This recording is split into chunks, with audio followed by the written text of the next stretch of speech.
subscribe now and press the bell icon. Never miss an update. Hey guys, welcome back. आप देख रहे हैं मेरे साथ AR ग्रो स्मार्ट, जहाँ पढ़ते रहिए और आगे बढ़ते रहिए। और आज हम करने वाले हैं lesson number 7 class 8 Maharashtra board variation का। और इसमें हम देखने वाले कुछ पॉइंट्स है। एक्सरसाइज स्टार्ट करने से पहले वो पॉइंट को कर लेते हैं डिस्कस। देखिए, हम लोग करने वाले हैं ये एक्सरसाइज में डायरेक्ट वेरिएशन होता क्या है? A relationship between two variables in which one is a constant multiple of the other. क्या होता है? This means that as x increases y increases and as x decreases y decreases. If y is a direct proportion to x, the equations of the form y equals to kx where k is a constant. Direct variation में क्या होता है कि अगर एक चीज़ बढ़ रहा है तो दूसरा चीज़ भी बढ़ेगा, और इन्वर्स में क्या होता है कि एक चीज़ बढ़ रहा है तो दूसरा चीज़ घटेगा। तो ये डायरेक्ट वेरिएशन इन्वर्स वेरिएशन में ये एक ही डिफरेंस है कि साइमल्टेनियसली कि अगर x बढ़ रहा है तो y बढ़ रहा है, अगर y घट रहा है तो x भी घट रहा है। तो ये चीज़ हमें याद रखना है।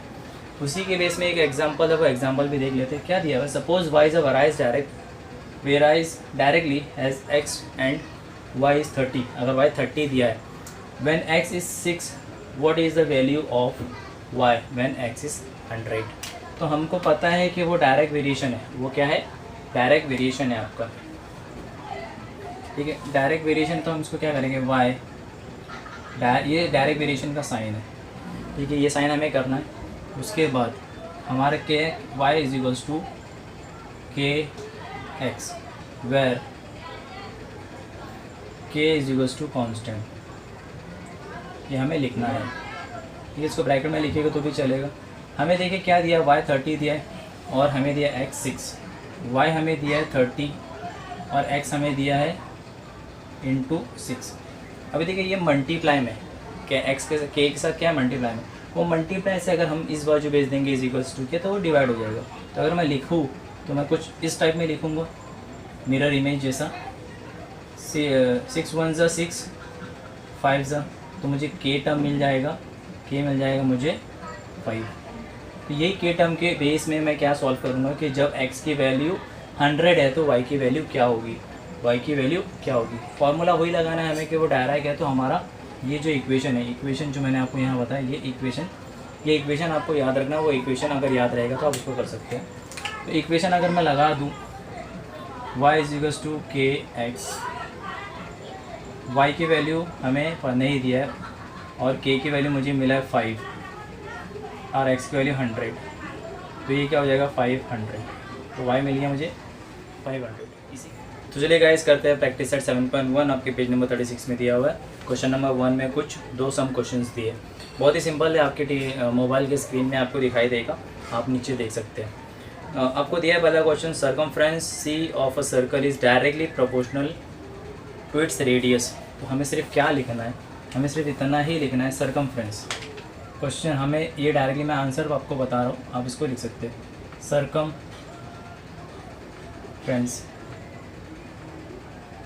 सी डायरेक्टली प्रोपोर्शनल टू रेडियस। उसको मैं अगर शॉर्ट फॉर्म में लिखना चाहूँ तो कैसे लिख सकता हूँ? सी डायरेक्टली प्रोपोर्शनल टू आर। बस इतना ही लिखना है आपको। इसी में सेकंड क्वेश्चन क्या दिया हुआ है? इसमें सेकंड क्वेश्चन दिया है consumption of petrol in a car and distance, consumption of petrol in a car and distance travel by the car D. देखिए फ्रेंड्स, आपको सिर्फ इतना लिखना है, consumption of a petrol L और directly proportional to distance travel D, और L directly proportional का sign ये है और उसको लिखना है डी।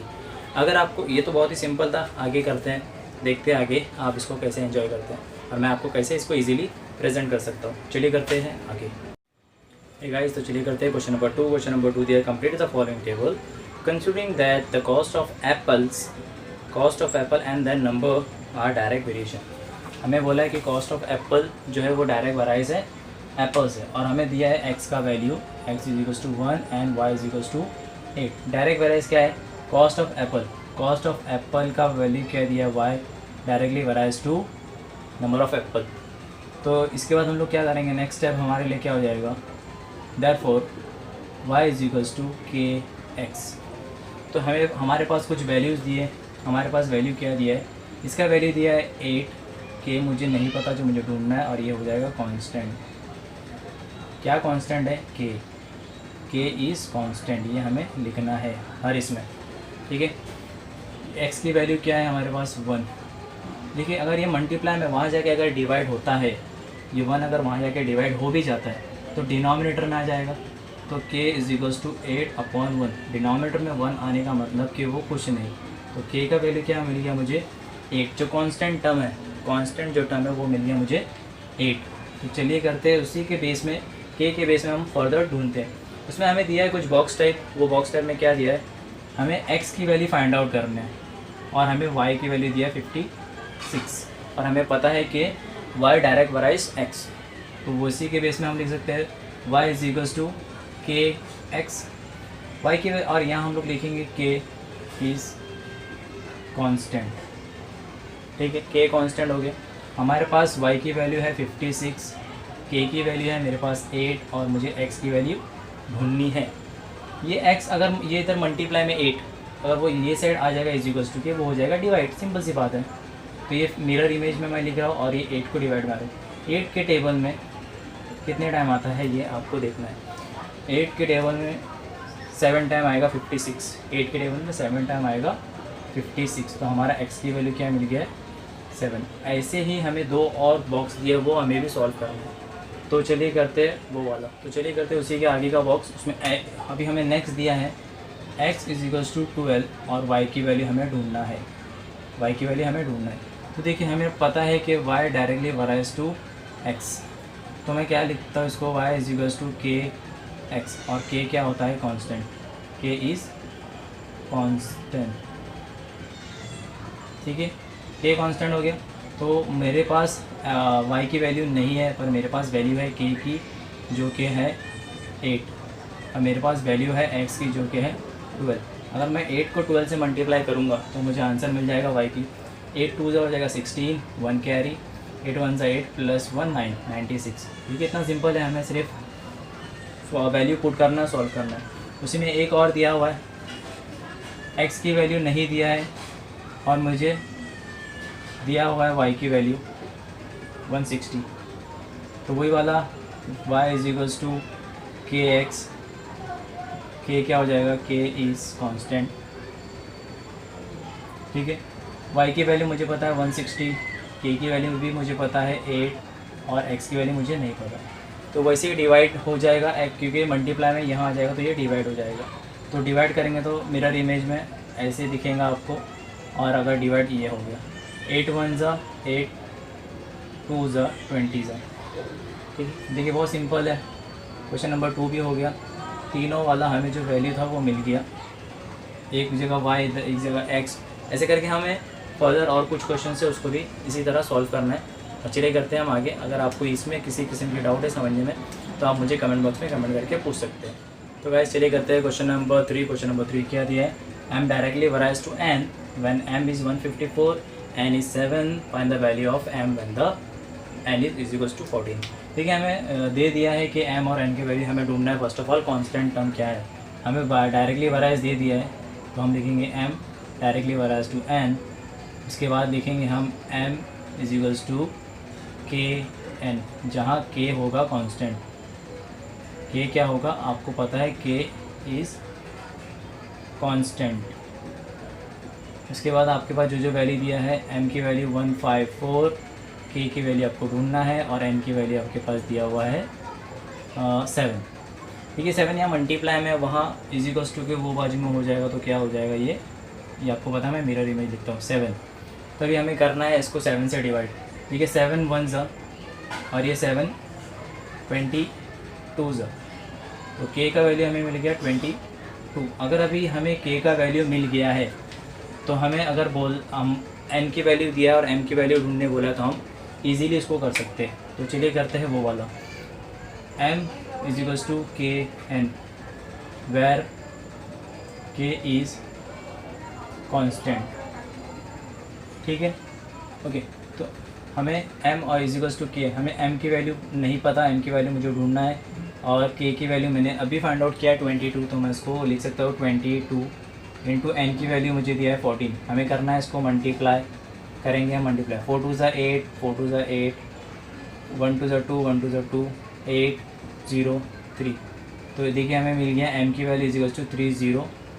कितना सिंपल सा सम है ये सब, बहुत ही सिंपल है। मुझे नहीं लगता कि ये जो डायरेक्ट वेराइज है वो आपको डायरेक्ट वेरिएशन जो उसमें आपको कोई भी प्रॉब्लम आ रहा होगा। डायरेक्ट वेरिएशन में एक ही फंडा याद होना चाहिए, जब एक वैल्यू बढ़ता है तो दूसरा भी बढ़ेगा, और अगर एक वैल्यू गिर रहा है तो दूसरा भी गिरेगा। तो चलिए आप करिए इसे कॉपी और हम बढ़ते हैं आगे।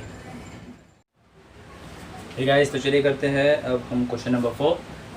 क्वेश्चन नंबर 4 क्या दिया हुआ है, if n varies directly as m. अभी यहाँ एन हो रहा है डायरेक्ट वेराइज एम को, कंप्लीट द फॉलोइंग टेबल। आपके टेक्स्ट बुक में पेज नंबर 36 में दिया हुआ है, टेक्स्ट बुक में दिया है कि m की वैल्यू दिया है 3 और n की वैल्यू दिया है 12 और दिया है 5 20 और उसके बाद 6.5 n की नहीं दिया है, फिर y की दिया है, फिर n की नहीं दिया है। ऐसे हमको m और n दो वैल्यू दिया है, उसके एक चीज़ की नहीं दी। तो जो गिवन इन्फॉर्मेशन हमारे पास है, जैसे कि m की वैल्यू है मेरे पास 3 और n की वैल्यू है मेरे पास 12, दो चीज़ की वैल्यू दिया है। हमें पहले तो k कांस्टेंट टर्म की वैल्यू ढूंढना है। तो हम लोगों को क्या बोला है वहाँ कि n varies, n directly varies to m। तो ये वाला सिंबल n अल्फ़ा m, ये वाले साइन को हम बोलते हैं अल्फ़ा। तो उसके बाद क्या हो जाएगा, उसके बाद हो जाएगा n इज इक्वल्स टू के m। ये वाला आपको पता है, जहाँ k टर्म क्या होता है, k इज़ कांस्टेंट होता है, इसको हम लिखेंगे ब्रैकेट में। ठीक है, उसके बाद जो वैल्यू हमारे पास दिया है, जैसे कि हमारे पास n की वैल्यू दिया है 12, k की वैल्यू हमें ढूंढना है, इंटू m की वैल्यू हमको दिया है 3। तो जब ये मल्टीप्लाई में तो दूसरी तरफ हो जाएगा, तो क्या हो जाएगा, k इज इक्वल्स टू 12/3, 3 1 ज़ा 3 4 ज़ा। तो k हमें क्या मिल गया, k हमें मिल गया 4। अगर ये k हमारे पास है, फिर हमको अगर कोई क्वेश्चन अगर पूछे कि आपको ये ढूंढो वो ढूंढो, आप इजीली इसको फाइंड आउट कर सकते हैं। जैसे कि आपको यहाँ दिया है m की वैल्यू आपको दिया है 6.5 और n की वैल्यू फाइंड आउट करना है आपको बोला है। तो आप क्या अप्लाई करोगे, n directly varies to m और n इज इक्वल्स टू के एम, जो आपका फॉर्मूला है इक्वेशन बन रहा है वो, और यहाँ लिखेंगे k इज़ कांस्टेंट। ठीक है, k हमारे लिए कांस्टेंट टर्म हो जाएगा। मेरे पास जो वैल्यू है वो वैल्यू पुट करेंगे, जो वैल्यू नहीं है उसको नहीं पुट करेंगे। हमारे पास अभी क्या वैल्यू दिया है, हमारे पास दिया m, k की वैल्यू हमें पता है, हमने यहाँ फाइंड आउट किया था, वो है 4। तो 4 इंटू 6.5, सिंपल सी चीज़, इसको मल्टीप्लाई करेंगे। 4 5 ज़ा 20, 0 2 कैरी 4 6 ज़ा 24 प्लस 2 26 और एक पॉइंट है। तो n हमारे को क्या मिल गया, n हमारे पास मिल गया 26। देखिए बहुत सिंपल था। तो फ्रेंड्स आगे हमारे बॉक्स में क्या दिया हुआ है, हमारे बॉक्स में जो वैल्यू हमें दिया है, जैसे कि हमें m की वैल्यू ये वाले बॉक्स में नहीं दिया है और दिया है n की वैल्यू। n की वैल्यू हमको दिया है 28, तो हम लिखेंगे 28। तो अभी हमें ढूंढना है m की वैल्यू, हम वही n directly varies to m करेंगे और n इज इक्वल्स टू के एम, और k टर्म हमारे लिए क्या हो जाएगा, कांस्टेंट। ये चीज़ याद रखना है कि वो k हो जाएगा कांस्टेंट। एक चीज़ बढ़ेगा तो दूसरा चीज़ भी बढ़ेगा, डायरेक्ट वराइज में हमको ये याद रखना है। अभी मेरे पास जो गिवन इन्फॉर्मेशन है, मेरे पास है n 28, k मुझे पता है 4 और m मुझे ढूंढना है। जो मुझे ढूंढना है उसको वैसे ही लिखना है। अभी देखिए 4 यहाँ मल्टीप्लाई में, वहाँ जाके क्या हो जाएगा, डिवाइड 28/4। 4 के टेबल में 28 कब जाता है वो देख लेते हैं हम। ठीक है, 4 के टेबल में 28 1 ज़ा 4 7 ज़ा, तो m की वैल्यू क्या मिल गई हमको 7।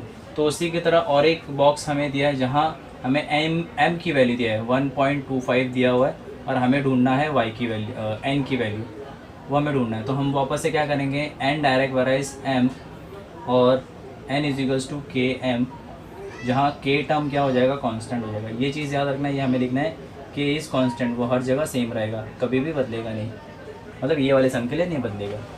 n की वैल्यू मुझे ढूंढना है और मुझे k की वैल्यू पता है 4 और मुझे m की वैल्यू पता है 1.25। इसको मल्टीप्लाई करने पे हमें n की वैल्यू मिल जाएगी। n की वैल्यू क्या हो जाएगी, 4 5 ज़ा 20 0 2 कैरी, 4 2 ज़ा 8 प्लस 2 10 0 1 कैरी, 4 1 ज़ा 4 प्लस 1 5। पॉइंट कितने के बाद है, 2 के बाद है, तो हमारा n की वैल्यू क्या मिल जाएगा 5। देखिए ये इतना इजी था आपका। ये फर्स्ट जो आपके बॉक्स टाइप में जो क्वेश्चन दिया हुआ है उसमें पहला वाला आंसर ये, दूसरा वाला ये और तीसरा वाला ये। आपको चाहिए तो आप इसको कर सकते हैं कॉपी। और हम बढ़ते हैं अगले क्वेश्चन। चलिए करते हैं क्वेश्चन नंबर 5। क्या दिया है क्वेश्चन नंबर 5? आपके टेक्स्ट बुक में देख लेते हैं। वाई वराइज डायरेक्टली है स्क्वायर रूट ऑफ एक्स। अभी तक हम लोगों ने नॉर्मल किया था, अब हमें करना है square root of x. When x is 16 y is 24। x की वैल्यू आपके टेक्स्ट बुक में दिया है 16 और y की वैल्यू दिया है 24। तो सबसे पहले हमें क्या फाइंड आउट करना है? हमें फाइंड आउट करना है k टर्म जो कि होता है constant. Find the constant of variation and equation of the variable. हमें सिर्फ कांस्टेंट फाइंड आउट करना है और उसका वेरिएशन क्या होगा वो फाइंड आउट करना है। तो चलिए करते हैं हम आगे। सबसे पहली चीज़ जो गिवन इन्फॉर्मेशन हमारे पास दिया वो लिख लेंगे। हमें दिया है x की वैल्यू वो है 16, वो है 16 और y की वैल्यू दिया है वो हमारे पास 24। और हमें बताया है कि y directly varies to x। ये आपको पद दिया हुआ है, y directly varies to x दिया। हमें ढूंढना है कांस्टेंट टर्म। और ये तो देखिए ये अगर ऐसा आएगा तो इसके बाद क्या हो जाएगा? ये y is equals to k x, जहाँ k हो जाएगा k इज़ कांस्टेंट टर्म। ठीक है। अभी जो गिवन इन्फॉर्मेशन है, जैसे कि हमारे पास y की वैल्यू दिया है 24 और हमारे पास k ढूंढना है, और x की वैल्यू दिया है 16 और हमें यहाँ दिया है स्क्वायर रूट दिया है। थोड़ा सा चेंजेस है, स्क्वायर रूट दिया है x, तो उसको स्क्वायर रूट में डालेंगे, उसमें कोई टेंशन वाली बात नहीं है। अभी देखिए इधर मल्टीप्लाई में वहाँ जाके क्या हो जाएगा? डिवाइड। हम ऐसे मिरर इमेज में लिख लेंगे और अपॉन में आएगा 16 रूट। इसका रूट क्या होगा? इसका रूट होगा 24, ऊपर वही रहेगा, रूट हो जाएगा 16 का। 4 4 16, तो यहाँ आ जाएगा 4। और इसको अगर मैं कट करूँ तो 4 1 जा हो जाएगा। ठीक है, 4 1 जा हो जाएगा और ये हो जाएगा 4 6 जा। तो k इज इक्वल्स टू मुझे क्या मिल गया है? 6। हमें क्या ढूंढना था? हमें ढूंढना था कांस्टेंट टर्म, जो कि हम लोगों ने ढूंढ लिया। नेक्स्ट थिंग हमें इसने क्या बोला है कि इसका इक्वेशन, इसको हम दे देंगे नंबर 1 दे देते हैं। ठीक है, हमें ये इक्वेशन ही ढूंढना, तो इक्वेशन तो हमें दे दिया ऑलरेडी, तो उसमें ढूंढने वाली कोई बात नहीं है। वही हमारा इक्वेशन हो जाएगा, वही हमारा सोल्यूशन हो जाएगा। ठीक है। अगर फिर भी मुझे इसको इक्वेशन में लिखना है तो ये 1 है, इसको 1 एज्यूम करेंगे तो लिखेंगे फ्रॉम 1 हमें क्या मिला equation? y is equals to k root x. जो वैल्यू हमारे पास दिया हुआ है वो वैल्यू, मतलब k हमारे पास दिया है k का वैल्यू, तो y is equals to 6 into root x. अगर मैं इसको लिखना है, यहाँ भी स्टॉप कर सकते हैं आप, चलेगा। यहाँ स्टॉप करेंगे तो भी चलेगा। इसके आगे अगर आपको फर्दर लिखना है कुछ तो वो भी लिख सकते हैं। बट हमारा इक्वेशन जो बोला, इक्वेशन तो यही बनता है। इक्वेशन यहाँ बनता है तो हमारा आंसर हो जाता है कंप्लीट। तो आपको चाहिए तो आप इसको कर सकते हैं कॉपी। हम बढ़ते हैं आगे। ओके फ्रेंड्स, तो चलिए करते हैं हम क्वेश्चन नंबर 6, जो कि है आपका ये एक्सरसाइज का आखिरी सम। देखिए पढ़ते हैं, आपके पेज नंबर 37 में दिया हुआ है। फ्रेंड्स, अगर आपको ऐसा लगता है कि मैं फ़ास्ट हो रहा हूँ या मैं सॉल्यूशन फास्ट, मतलब सॉल्व फास्ट कर रहा हूँ, तो आप प्लीज़ मुझे बोलिए। अगर आप बोलोगे नहीं तो मुझे पता नहीं चलेगा और आपके क्या रिक्वायरमेंट्स हैं। मीन्स आपको समझ में, कॉन्सेप्ट समझ में आ रहा है, कॉन्सेप्ट समझ में नहीं आ रहा है, या तो फिर आपको और कुछ एक्स्ट्रा चाहिए, या तो फिर आपको और डिटेल में चाहिए, या तो फिर जो मैं सिखा रहा हूँ वो फास्ट हो रहा है, स्लो हो रहा है, जैसे भी हो रहा है, आप मुझे प्लीज़ अपडेट दीजिए ताकि मैं उस पर काम कर सकूँ और आपके लिए और बेहतर से बेहतर और ईजी से ईजी वे में इसको प्रेजेंट कर सकूँ। तो फ्रेंड्स, अभी देखिए क्वेश्चन नंबर 6 क्या दिया हुआ है आपके पास? द टोटल रिम्यूनरेशन पे टू द लेबर। मतलब कि एक कुछ वर्कर्स हैं, उनको हम सैलरी पे करते हैं। एम्प्लॉयड टू हार्वेस्ट सोयाबीन की खेती में उसको हम क्या करते हैं? पे करते हैं। और यहाँ बोला है कि is in direct variation with the number of labourer. Means जो रिम्यूनरेशन है वो नंबर ऑफ लेबरर से डायरेक्ट वेरिएशन में है। If remuneration of 4 labourer, 4 labourer का 1000 रुपीज़ है, तो 17 लेबरर का कितना होगा? तो हमें सबसे पहले ये पता चल गया है कि remuneration is direct varies to number of workers, means number of labourers. तो पहले इसको लिखते हैं। जो गिवन इन्फॉर्मेशन है पहले हम वो लिखेंगे कि आपको फर्स्ट दिया है रिम्यूनरेशंस ऑफ 4 लेबरर क्या है? इज़ ₹1000। ठीक है। और आपको 17 वर्कर्स का फाइंड आउट करने का। 17 वर्कर्स मीन्स लेबरर का रेम्यूनरेशन फाइंड आउट करना है, ठीक है। और हमें ये पता है कि वो क्या है, डायरेक्ट वराइज है। कैसे? रेम्यूनरेशन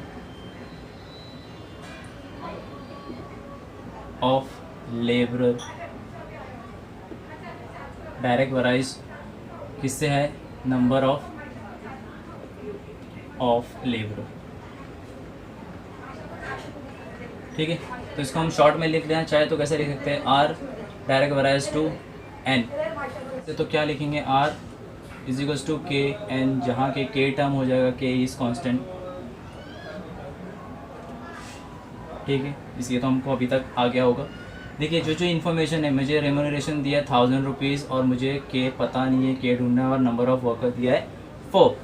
तो अगर ये मल्टीप्लाई में वहाँ जाके क्या हो जाएगा? डिवाइड। तो अगर मैं डिवाइड करूँ तो ये हो जाएगा 4।